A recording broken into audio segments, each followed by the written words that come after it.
This video will continue your study of engines by explaining how modern engine front ends are constructed. This information will be useful when learning to diagnose, test, and repair engines. The design of today's engine front end can be quite different from a few years ago. The trend to overhead cam engines that are lighter yet more powerful has changed the ways engineers have designed engine front ends. In this video, you will learn about timing chains, timing belts, chain tensioners, auxiliary drive sprockets, chain guides, balancers, front covers, variable valve cam timing, variable cam lift, and other related subjects.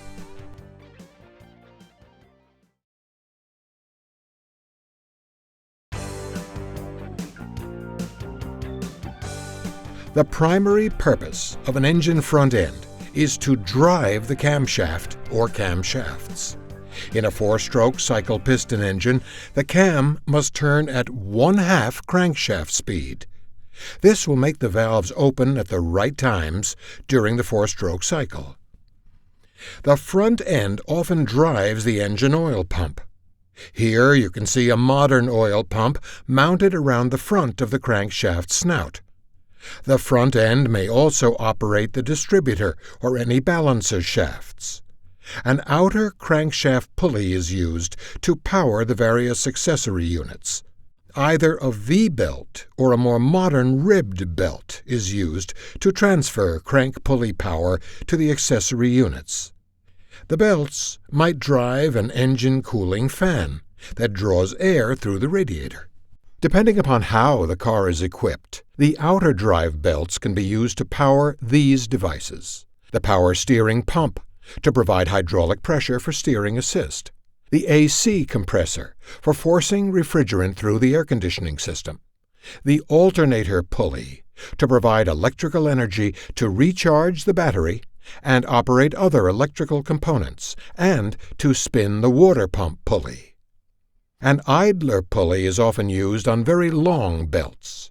It can provide a means of adjusting belt tension and prevent very long distance between pulleys, which could result in belt flap or vibration. An engine supercharger can also be driven by a belt on the front of the engine. There are 3 types of cam drives: a timing chain and sprockets, a timing belt and sprockets, which is becoming very common on today's overhead cam engines, and timing gears, which can be found in heavy-duty applications.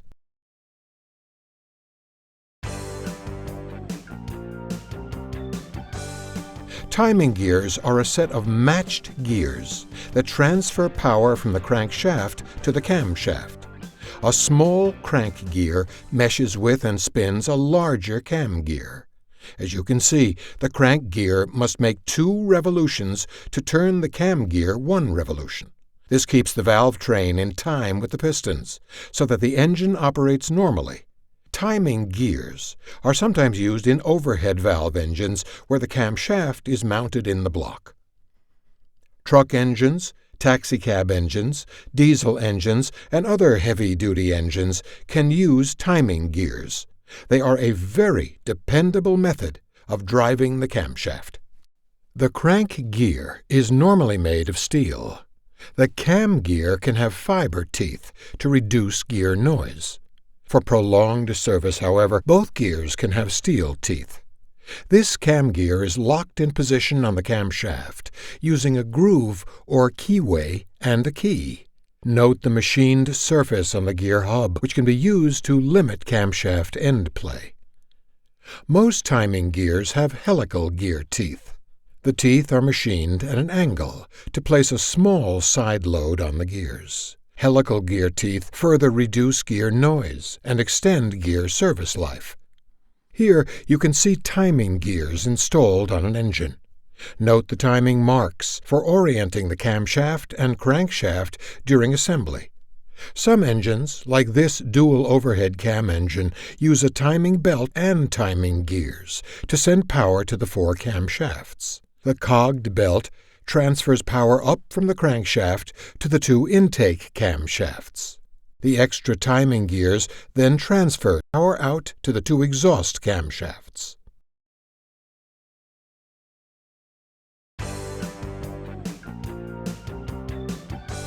The timing chain uses two sprockets and a special chain to operate the valve train. Both overhead valve and overhead cam engines can use a timing chain. This is a link-type chain, also called a silent chain. A special multiple link chain meshes with two chain sprockets to provide a dependable mechanism.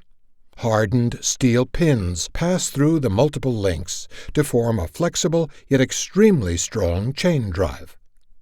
The two sprockets and chain are normally purchased as a matched set. However, the timing chain can also be purchased separately if needed. This cam sprocket design uses a dowel pin to position itself on the camshaft. The crank sprocket is almost always locked on the crankshaft with a key like this one. The beveled side of the crank sprocket normally faces inward. Besides the parts just discussed, other snout parts can also be used.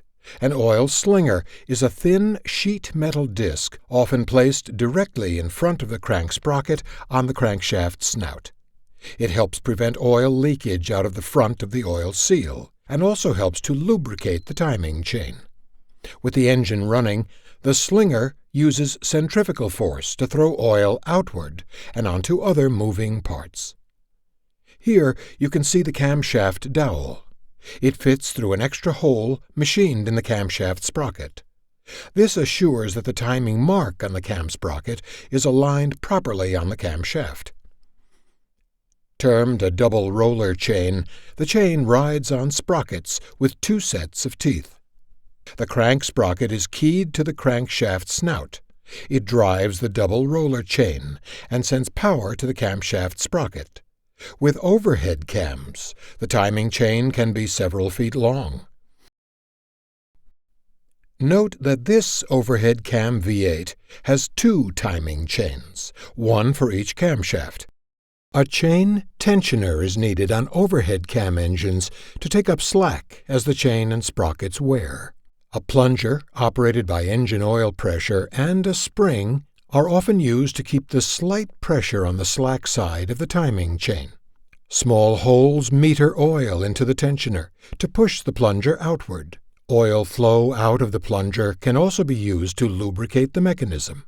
A tensioner pad fits between the tensioner plunger and the timing chain. The plunger forces the pad into the chain to take up excess slack. Here you can see a typical tensioner mechanism mounted on an engine. The pad pivots on a pin and is held in place by a snap ring, or it can also be bolted in place.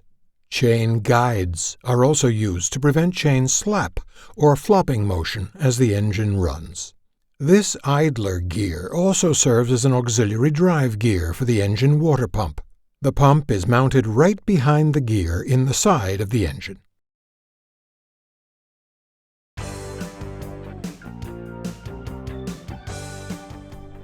As mentioned earlier, a cogged rubber belt can also be used to operate the engine valve train. A timing belt provides a very light and efficient way to turn the camshaft.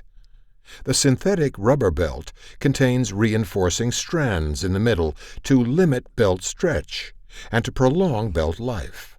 Manufacturers typically recommend replacement of the belt about every 50,000 miles. The timing belt, because it does not suffer from chain slap or gear backlash, provides the smoothest, most accurate method of spinning the camshaft, which increases the engine power and fuel economy. The timing belt rides on timing belt sprockets, similar to chain sprockets. However, the sprocket teeth are shaped to mesh with the rubber teeth on the belt. Since the belt must not be exposed to motor oil, oil seals must be used between the sprockets and the engine. The oil seal or seals keep oil bleeding out of the camshaft bearings from leaking out the front of the engine. The seal rides on the sprocket hub or the camshaft.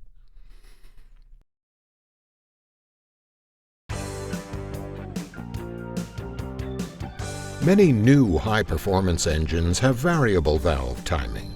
The camshaft or camshafts would be advanced at low RPM for better fuel economy and torque. The camshafts would be retarded at high RPM for increased power. Usually, the engine's computer, or ECU, is used to control camshaft phasing by operating a camshaft sprocket solenoid valve. By blocking or allowing engine oil flow to the variable cam sprocket, the cam sprocket can advance or retard cam timing as needed. Some engines also have variable valve lift. This is often accomplished by machining 2 sets of camshaft lobes per valve. One set of cam lobes has little lift and duration for low-speed operation. The other set of cam lobes has more lift and duration for higher engine speeds.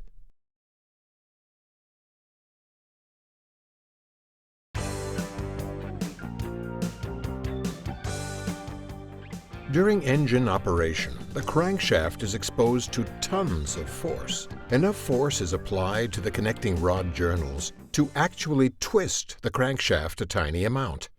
The resulting twisting and untwisting motion can cause a problem called harmonic vibration. To prevent this undesirable vibration, a harmonic balancer is often mounted on the front of the crankshaft. The harmonic balancer is constructed by placing a rubber ring between the hub and heavy metal outer ring. This allows the balancer to absorb the rapid twisting and untwisting motion of the crankshaft.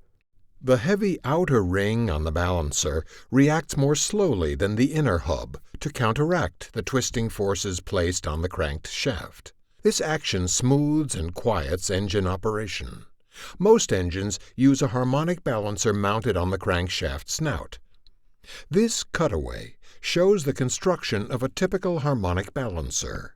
The balancer can have belt sprockets formed on its outer metal ring, or the belt sprockets can bolt to the balancer. Note that this balancer is designed for a ribbed drive belt. Also note the crankshaft timing belt sprocket behind the balancer. This balancer uses an extra cast iron weight on it to help dynamically balance the engine. The balancer weight works with the crankshaft counterweights to prevent engine vibration. When a weight is added to the balancer, the engine is said to be externally balanced, rather than internally performed. Also note that a seal surface is formed on the hub. The front crankshaft oil seal rides on this machined and polished surface to prevent oil leakage. A separate sleeve can also be used for the oil seal.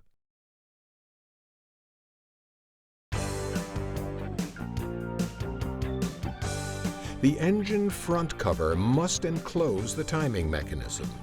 The design of front covers vary. This is a stamped sheet metal front cover. It is very simple and easy to manufacture. It has a thin metal flange that presses on the front cover gasket to seal the front of the engine. Since the flange is thin and flexible, it is critical that the cover bolts are not over-tightened, or the gasket could be smashed and leak. This cover design has a front oil seal pressed in from outside.